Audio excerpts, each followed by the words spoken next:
Mr. Nuss, Tony Kowaleski with Denver7. His name is Eric Nuss. He didn't want to shake my hand after several weeks of avoiding our calls and emails. As you know, we've been trying to get a hold of you. Multiple attempts. Sir, we've talked to your business partners, your employees. They want to know where the money went. What's the answer? $8 million, sir. Our questions did not end there, but before we continue with Mr. Nuss, some insight from victims of his failed business endeavor. Bite down for me there. Judson Volstad is a veteran dentist. And go ahead and open for me. And some offices shut down over it. He's one of 8 dentists and now former business partners of Eric Nuss. It was a very messy situation all around. If you were to guess total how many dollars, what would that number be? That it would be a lot. I think a lot of people were out a lot of money. This lawsuit backs up Dr. Volstad's statement filed in April of this year by American National Bank. Eric Nuss is named as the defendant. American National loaned Nuss $8 million to start his business. It accuses Nuss of failure to pay vendors, failure to pay staff the agreed upon salaries and benefits, and failure to pay rent for its practices. Is there a bad guy in this story? Absolutely. Who is he? Eric Nuss. Ron Bergloff runs multiple dental offices in the Denver metro area. He's an expert dental consultant. Why? Because he came in with a plan to take advantage of doctors. Bergloff is well aware of the lasting impacts of Eric Nuss's now defunct business. After the shutdown, Bergloff made an offer to buy some of Nuss's former dental offices. It's a terrible thing for these people. Do you think Mr. Nuss realizes there's not a regulatory agency in the state that can touch him? He knows it. He absolutely knows it. There's no question. That's why he thumbs his nose. It is a fact the state's dental board is unable to take any action because Eric Nuss is not a dentist. He's not regulated by their authority, meaning the dental board can't investigate claims raised by dentists and Eric Nuss's former employees. It never should have happened. So many people entrusted their livelihoods to this man, and it's all gone. It's all gone. Cher Russell worked directly with Eric Nuss. He hired her as a manager for his business, Sun Health. Why are you here today? I'm here to expose Eric Nuss for who he is. If you follow the money here, what's that story say? The story says there was a lot of misappropriation. There was possible mismanagement.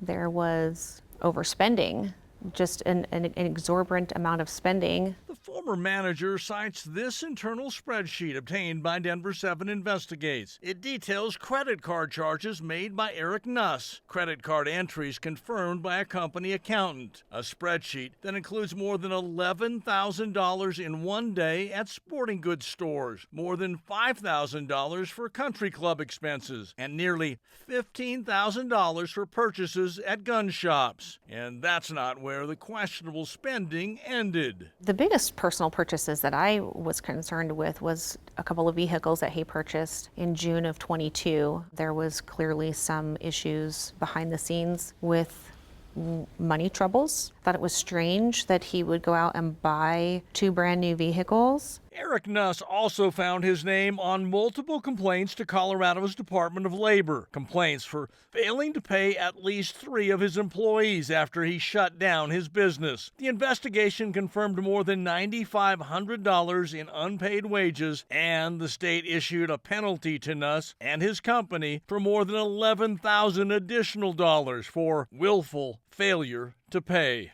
How would you respond if Mr. Nuss says, I tried hard, it just didn't work? I would say I don't believe that for a second.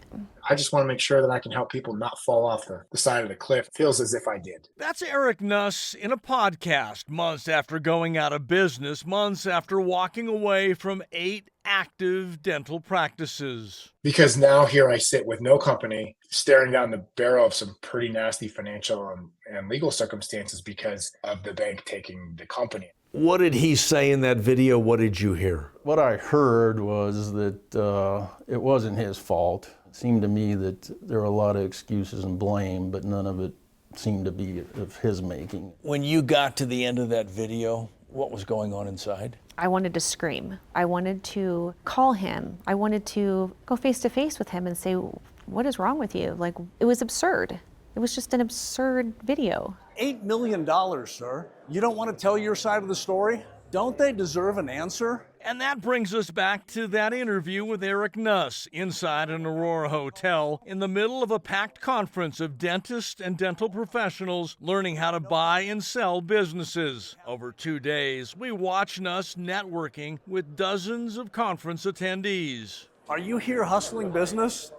Do they know what happened here in Colorado? You're gonna have to leave me alone. It's important to take a moment and make it clear the business founder and CEO knew we wanted to hear his side of this story. Phone's now ringing. Over several days, weeks prior to our hotel meeting, we made multiple calls. Mr. Nuss, Tony Kowaleski, this is my second call. We do want to talk to you. Please call as soon as possible. And sent an email. Eric Nuss elected to not respond. We wanted to ask the unanswered questions from his former employees, business partners, and a dental expert.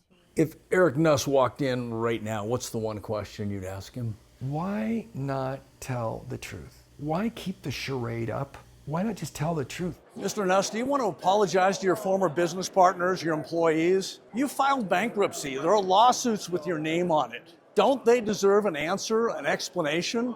On your podcast, they say you came across as a victim. Are you a victim, sir? When this story shows up on TV, what do you hope happens? I just want people to be very careful. I want them to know who he is and what he's done to hundreds of people, and to think twice. What do you think it says when you don't want to answer these questions? There are practices that are closed. There are employees that lost money, their 401ks. They say things about you, sir, that are not very complimentary. Will you reach out to me? Sure. Yeah.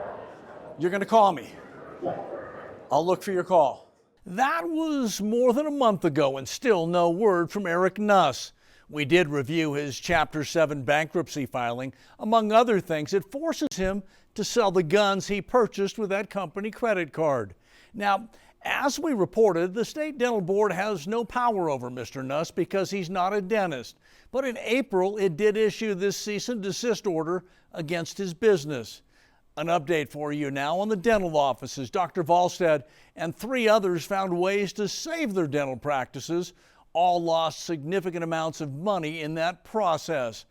Finally, Mr. Nuss, if you were watching, we again offer you an opportunity to sit in front of our cameras and explain exactly what happened. I'm Chief Investigative Reporter Tony Kowaleski.